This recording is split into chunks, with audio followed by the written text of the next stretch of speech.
Hello dear candidate, आप सभी का स्वागत है हमारे चैनल नो इट ऑल पर। जैसा कि आप सभी जानते हैं, आज करंट अफेयर का डे 29 है। तो अगर आप मेरे चैनल पर नए हैं तो चैनल को सब्सक्राइब करें और बेल आइकन दबाना बिल्कुल ना भूलें, ताकि आपके पास जो भी करंट अफेयर के वीडियो हों उनकी नोटिफिकेशन पहुंचती रहे। आइए आज स्टार्ट करते हैं।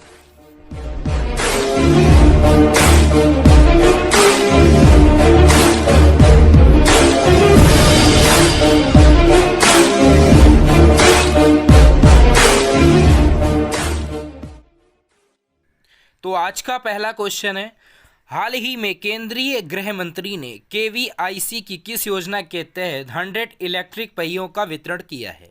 ऑप्शन से किसान संपदा योजना, कुम्हार सशक्तिकरण योजना, प्रधानमंत्री बेरोजगार भत्ता योजना या पीएम स्वनिधि योजना। तो केंद्रीय गृह मंत्री श्री अमित शाह ने केवीआईसी खादी और ग्रामोद्योग आयोग की कुम्हार सशक्तिकरण योजना के तहत 100 इलेक्ट्रिक कुम्हार पहियों का वितरण किया है। हाशिए पर स्थित कुम्हार समुदाय को ये इलेक्ट्रिक पावर व्हील आत्मनिर्भर भारत अभियान के तहत वितरित किए गए हैं। केवीआईसी की कुम्हार सशक्तिकरण योजना के तहत प्रशिक्षण कामगारी या कामगारों को पहियों का वितरण किया गया है। केवीआईसी एक वैधानिक निकाय है जिसे 1956 में खादी और ग्रामोद्योग आयोग अधिनियम के तहत स्थापित किया गया था। यह सूक्ष्म, लघु और मध्यम उद्यम मंत्रालय के तहत काम करता है। तो दोस्तों, इस क्वेश्चन का सही आंसर होगा ऑप्शन नंबर बी, यानी कि कुम्हार सशक्तिकरण योजना। देखते हैं आज का सवाल नंबर 2। पैंटानल में दुनिया की सबसे बड़ी उष्णकटिबंधीय आर्द्र भूमि का संख्या है, यह किस देश में स्थित है? अमेरिका, ब्राज़ील, अर्जेंटीना, दक्षिण अफ्रीका। तो इसका सही आंसर होगा ब्राजील के पैंटानल में दुनिया की सबसे बड़ी उष्णकटिबंधीय आर्द्र भूमि की संख्या है। उपग्रह के आंकड़ों के अनुसार पैंटानल में जंगल की आग की संख्या पिछले साल की अवधि की तुलना में 2020 में लगभग 3 गुना अधिक है। पैंटानल का विस्तार ब्राजील के पराग्वे और बोलीविया में है। यहाँ जैव विविधता का प्रचुर भंडार है। तो दोस्तों, इस क्वेश्चन का जो सही आंसर होगा ब्राज़ील, और ब्राज़ील के पैंटानल में ही दुनिया की सबसे बड़ी उष्णकटिबंधीय आर्द्र भूमि है। तो सही जो ऑप्शन होगा ऑप्शन नंबर बी, यानी कि ब्राज़ील। आइए देखते हैं आज का सवाल नंबर 3। हाल ही में किस दक्षिण भारतीय वैज्ञानिक को वानिकी में उत्कृष्ट अनुसंधान के लिए नेशनल अवार्ड ऑफ एक्सीलेंस प्रदान किया गया है? ऑप्शन हैं सुंदर पिल्लई या Shri V Krishnarajan Iyer, Rajasekhar, colonel C S Warrier. तो देखते हैं, भारतीय वैज्ञानिक कर्नल सी वॉरियर का वानिकी उत्कृष्ट अनुसंधान के लिए नेशनल अवार्ड ऑफ एक्सीलेंस प्रदान किया गया है। यह पुरस्कार भारतीय वानिकी अनुसंधान और शिक्षा परिषद द्वारा गठित किया गया है, जो भारत में वानिकी अनुसंधान के लिए शीर्ष निकाय है। वैज्ञानिक कन्नन भारत में जैव विविधता संरक्षण में सर्वश्रेष्ठ शोध कार्य के लिए इंडियन एसोसिएशन ऑफ एजेंसियों टैक्सोनॉमी द्वारा गठित रोला एस राव पुरस्कार के प्राप्तकर्ता भी हैं। वॉरियर एक संगीतकार भी हैं। उनकी शास्त्रीय रचना प्रकृति वंदनम है, जो यजुर्वेद पर आधारित है। तो दोस्तों, इस क्वेश्चन का सही आंसर जो होगा वो होगा कर्नल सी एस वॉरियर को वानिकी उत्कृष्ट में अनुसंधान के लिए नेशनल अवार्ड ऑफ एक्सीलेंस प्रदान किया गया। तो जो सही ऑप्शन होगा वो होगा option number D, colonel C S Warrier. देखते हैं आज का सवाल नंबर 4। विज्ञान और प्रौद्योगिकी विभाग ने हाल ही में भारत रूस संयुक्त प्रौद्योगिकी मूल्यांकन और त्वरित व्यवसायीकरण कार्यक्रम शुरू किया है। यह कार्यक्रम अन्य किस संस्था के सहयोग से चलाया जा रहा है? FICCI, सेबी या TRAI या इसरो। तो इसका सही आंसर विज्ञान और प्रौद्योगिकी विभाग DST ने हाल ही में भारत रूस संयुक्त प्रौद्योगिकी मूल्यांकन और त्वरित व्यवसायीकरण कार्यक्रम शुरू किया है। यह कार्यक्रम federation of Indian chambers of commerce and industry यानी FICCI और foundation for assistance to small innovative enterprises यानी FASIE के साथ साझेदारी में शुरू किया गया है। इस कार्यक्रम का मुख्य उद्देश्य प्रौद्योगिकी के विकास के लिए भारत और रूस के स्टार्टअप्स और SMI को जोड़ना है। इस कार्यक्रम का उद्देश्य विश्व स्तर पर सामाजिक चुनौतियों का समाधान करना है। तो दोस्तों इस क्वेश्चन का जो सही आंसर होगा FICCI होगा, यानी ऑप्शन नंबर ए सही होगा। आइए देखते हैं आज का सवाल नंबर 5। संयुक्त राष्ट्र में खाद्य और कृषि संगठन ने हाल ही में ग्लोबल फॉरेस्ट रिसोर्स असेसमेंट यानी FRA रिपोर्ट जारी की। इस रिपोर्ट के अनुसार भारत की रैंकिंग कितनी है? ऑप्शंस हैं पहली, दूसरी, तीसरी या चौथी। तो आइए देखते हैं इसका सही आंसर। संयुक्त राष्ट्र के खाद्य और कृषि संगठन में हाल ही में global forest research assessment report जारी की। इस रिपोर्ट के मुताबिक भारत के पिछले दशक में वन क्षेत्रों की वृद्धि में शीर्ष 10 देशों में तीसरा स्थान प्राप्त किया।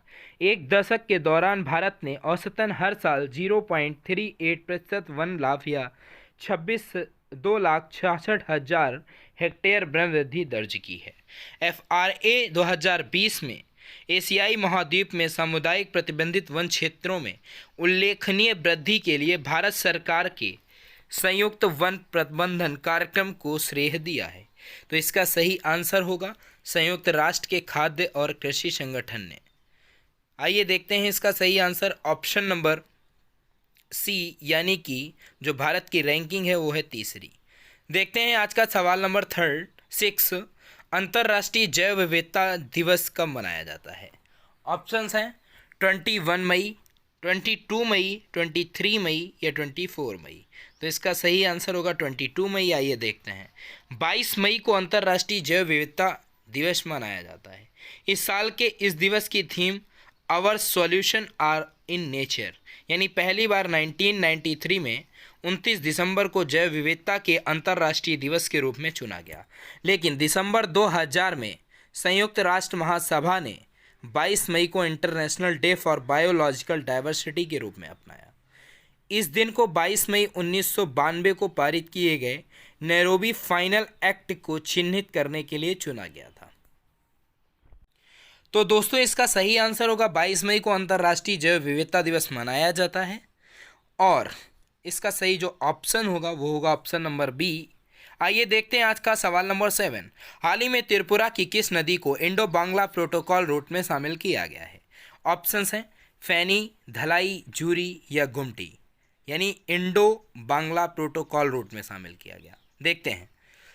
त्रिपुरा की गुमटी नदी को इंडो बांग्ला प्रोटोकॉल रूप में शामिल किया गया। बीते दिनों भारत और बांग्लादेश के बीच अंतर्देशीय जल पारगमन एवं व्यापार प्रोटोकॉल के दूसरे परिशिष्ट पर हस्ताक्षर हुए हैं।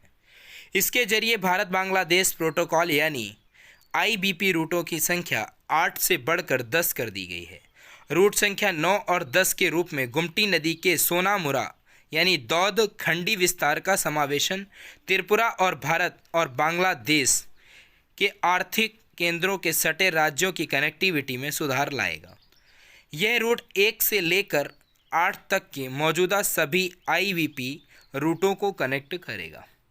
यानी त्रिपुरा की जो गुमटी नदी है वहाँ पर इंडो बांग्ला प्रोटो रूट को शामिल किया गया है। तो दोस्तों इस क्वेश्चन का जो सही आंसर होगा वो होगा आपका ऑप्शन नंबर डी, यानी कि गुमटी। देखते हैं आज का सवाल नंबर 8।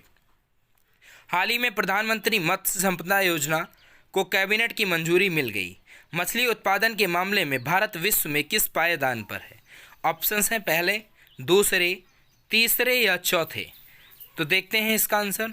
भारत मत्स्य उत्पादन के तीसरे और एक्वा कल्चर में दूसरे स्थान पर है। भारत में अकेले मत्स्य पालन में 145 मिलियन लोगों को रोजगार देने के साथ ही GDP में 1.07% का योगदान दिया है।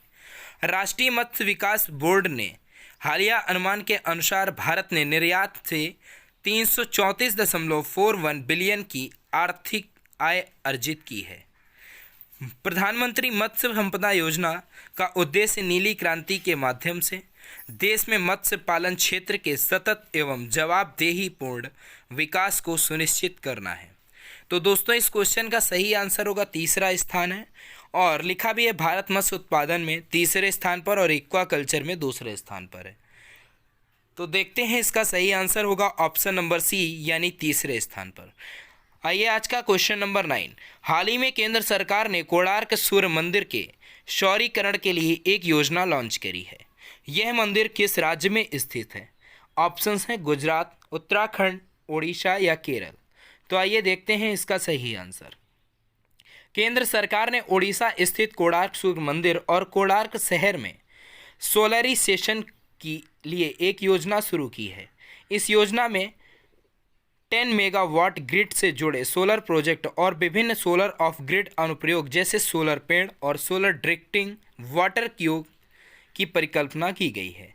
यह योजना और सौर ऊर्जा में के आधुनिक उपयोग और प्राचीन सूर्य मंदिर के बीच तालमेल और सौर ऊर्जा को बढ़ावा देने के उद्देश्य में को रेखांकित करती है।